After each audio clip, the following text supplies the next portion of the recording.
Alrighty, here we are. We're at the end. Yay. Maybe, yay.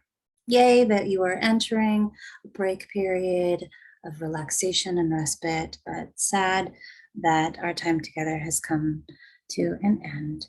I wanted to check in with you, as I mentioned, and give you some quick housekeeping notes and some comments on your final reflections, and say goodbye and wish you all the best moving forward. So, very quickly, all the grades, I believe at this point, have been entered, and you should have a grade at this point. Some of you are missing components to certain assignments, and we know that, and we know that you are working on submitting those components. And so once you have done that, please do email us either in the Canvas shell or in our email inboxes that you have, so that we're aware and alert and can go in and adjust your grades. If you have any questions about a grade or points or anything at all, please email me and or Charlotte, or both of us, all of us, any of us, and we'll be happy to assist you. Once again, though, once you do submit any portions or parts of your assignments that were missing, please do just shoot us an email so that we know, because we might not necessarily see it in the Canvas shell on our end. So just alert us so that we can go back in and adjust your grade. Charlotte has written a lovely letter to all of you, and it is included below. You'll probably read it before you watch this video, but I wanted to let you know that it is there. And I want to take a moment to appreciate her and all of the hard work that she did for us this summer. Her contributions to this course were tremendous, and I really appreciate having her as a colleague. So thank you, Charlotte. On another note, I mentioned the book list in my last video, and I have also included that link below. It is a Google Doc. You will have the option to view it. It's definitely not all-inclusive. It's definitely missing probably some wonderful, wonderful things. But it is just a starter, just a little tidbit of something that might get you thinking about different writers, different books, different topics, and they're categorized loosely. Things can cross over, definitely. I've included some wordless books, and I included the cover along with the title and the author so that you could see who they are. There's also a publisher in there, Little Pebble Books, that produces quite a bit of non-fictional small books that introduce various vocabulary on all ranges of topics. And those are just really, really amazing nonfiction books to introduce vocabulary to children. They're just fabulous. So that is included here. Another thing that I would say is that if you haven't had a chance this semester to look at any of the science nuggets that were included, they're there supplementally for fun, for your enjoyment, for your consideration.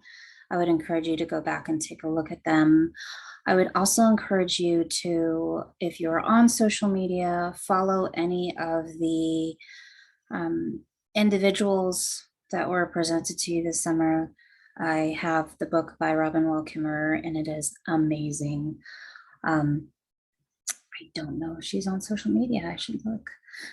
But if you're not on social media, I would also encourage you to get books or find sources of information that you can look at or follow or learn from, just to continue to surround yourself and immerse yourself in different things related to STEM, to keep your mind kind of fresh and in the world, so that that language can reveal itself more and more to you, and so that you can begin to feel a little bit more comfortable in that and stay connected in some ways. There's some great videos included that are fun, that don't feel really heavy, that are just really interesting to watch and look at, even if you aren't thinking about STEM and curriculum and all of the classwork. It's just beautiful and fun. So if you haven't had a chance to, and you have some time, I would encourage you to go back and take a look while you have access, and even copy it and put it somewhere, and save it for yourself so that you have access to. All right, moving forward. I'm so excited for all of you because I think that so many of you have had changed mindsets from the beginning of this course to this point, and that is really the crux of what we were aiming for. And what I would hope for all of you is to redefine for yourself how you approach STEM, how you think about STEM, how you feel about STEM. And many of you are much more comfortable and much more ready than you were in the beginning to work on incorporating these topics and this experience and this lens into your classrooms. And some of you are there, but you're not quite sure and you're still a little apprehensive, and that's okay. This is completely a process. And some of the things that you said in your discussions and your dialogues were so rich and wonderful to read through. And I appreciated all of your comments and your thoughts and the way you engaged with each other. And I've pulled a couple of things out to highlight. But just remember that this is definitely a process. Somebody said something that I want to highlight. I'll find it. But this is such a process for all of us, and it's not ending, it's continuing. It's a cycle that we constantly go through, and we want to revisit and re-engage and reignite and try again and continually move through these processes and these thought processes and try the lenses on through different experiences and really get to know these processes better through different experiences that we have. So if you're not quite there and you're still apprehensive and you're still wondering if you've really gotten it, that's totally normal and appreciated, and you're still on track because you're still aiming to try and you're still aiming to think about it and consider it and move through it. So I commend you and I encourage you to keep going and keep trying. Some of the things I wanted to pull out were just quotes. Somebody said the spirit of research, and I thought that was so appropriate for our course. There's definitely a spirit of research within what we do, and acknowledging that and naming it and bringing it forth is so vital. Somebody else said the cycle never ends as contexts of wonder are always evolving. And that is so true. This is definitely a cycle. They're cyclical processes. The idea that there's a beginning and an end and we're done is just not accurate for life and research and discovery. It's not applicable. We're always cycling back in some way and asking questions or re-asking questions or reframing questions and asking questions in new contexts and discovering new things in new contexts. And so it's very cyclical. It never ends. And there's a beauty to that, and that if we didn't quite get it on the first cycle, or we didn't quite feel connected on the first cycle, you'll come back around to the next cycle, and maybe the next cycle and the next context will have more meaning to you and will click in a different way that the first cycle and the first context didn't, which is why I would encourage you not to put it down, not to forget about it, not to leave it alone, but to keep coming back to it and keep reconsidering it in your own context and in your own way until it starts to feel a little more natural, until it starts to feel a little more connected to who you are and to your experiences. When asked about comparing frameworks, someone said to label the central idea of discovering new knowledge. And I thought this was a really nice way of thinking about comparing frameworks. It's important to be critical of new frameworks as they come about. I think that one goal that I would have for you and that I hope that you would share is that in the course of teaching, different buzzwords, different processes or frameworks are going to pop up for you, and will be all the rage for the time that it emerges. And so I would hope that through examining these three frameworks specifically, that you've kind of developed the ability to be critical and to really think about what makes sense for you, what makes sense for the children in the classroom, and trust what you know about yourself and your students. Trust what you've learned about the inquiry process and about everything, and really use these frameworks as lenses to analyze and consider new buzzwords and new frameworks that come up for you. I think that you will do well in that process. Someone else said science is a mindset, a way of approaching life and living rather than a rigid protocol. And that, yes, so much so, it is a mindset. And these frameworks are not necessarily rigid tools or protocols that you would need to follow, but they're lenses, almost like different colored glasses that you could put on. So you might put on design thinking for one particular experience, and you might take that off and put on the scientific method, or you might start with the scientific method and then layer on design thinking, and then also layer on art in that. So it's like there are different lenses to look at experiences with, and you can combine or not combine or contrast all of them at the same time. And maybe you look at an experience with one lens, and then as that experience evolves, you take off a lens and put on a different one and try it. So it's definitely a mindset and a way of thinking about how we approach different experiences and how we approach learning new concepts in general. Definitely not a rigid protocol. Rigid protocols can sit on the shelf. I wrote down redefining STEM for ourselves and defining in a more open and iterative way for children. I think that I've said this before, but we've all had varying experiences with STEM as we grew up. And I think I'll speak for myself. There was a lot of perfectionism involved. There was this idea that there was a beginning and an end product, and the end product had to be complete and check a lot of boxes in order for it to be accurate. And I think that for me, when I first started working with STEM and bringing STEM into my work and understanding it from an early childhood perspective, I had this idea, this rigidity, and this fixed perfectionist mindset that there had to be an end product and it had to be good and it had to be right. And I think that carries over not necessarily just in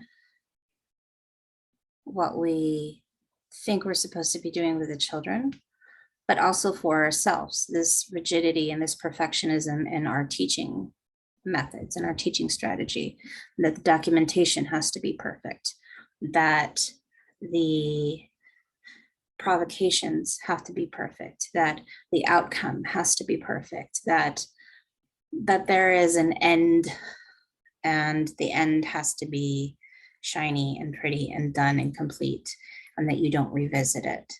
And I want for you all to know that that's not true, and let's break that idea completely. Anything can be revisited.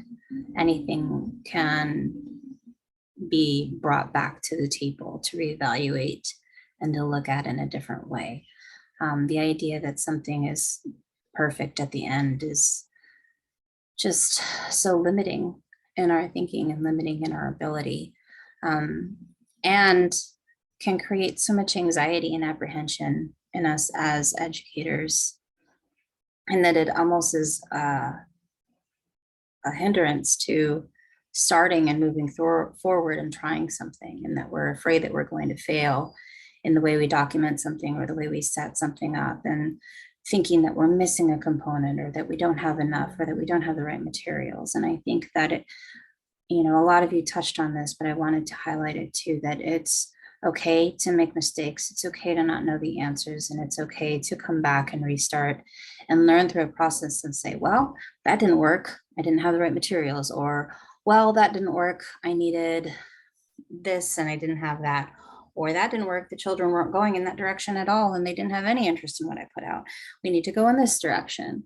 I think breaking that idea that we have to already know going into it is so important moving forward. And if you are able to break that perfectionist mode and be open to learning something new and to failing and to making mistakes yourself as a teacher, that really opens the door up for you to new possibilities, and it opens the door for the children too, and it relaxes things so much more to give yourself that forgiveness and to give yourself that space to make mistakes and try again and get back into that cycle where you just keep going and keep improving and getting better or learning new things.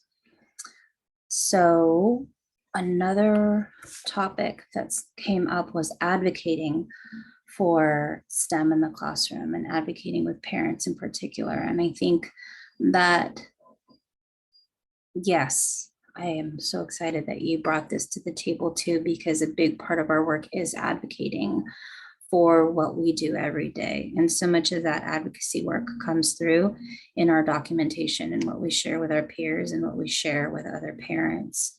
And knowing and understanding the cycles and the processes and the frameworks and having that as part of our language and understanding how we can bring STEM into the classroom authentically and appropriately for children is definitely one of the first steps in getting to that advocacy. So I'm so glad that you highlighted that and that you're thinking about how you can do that moving forward. And I hope that having these frameworks and moving through this class has provided you with that ability and some tools to use to help you advocate for yourself and for your children and for your programs, and to using these frameworks and trying out different ideas and bringing in different possibilities to your classrooms. So that being said, you will be moving into your summer and enjoying some time off before you hit school in the fall. And I want to wish you all the very best as you move into that time. I hope you find some rest and relaxation and respite. And I hope that you discover new spaces and places.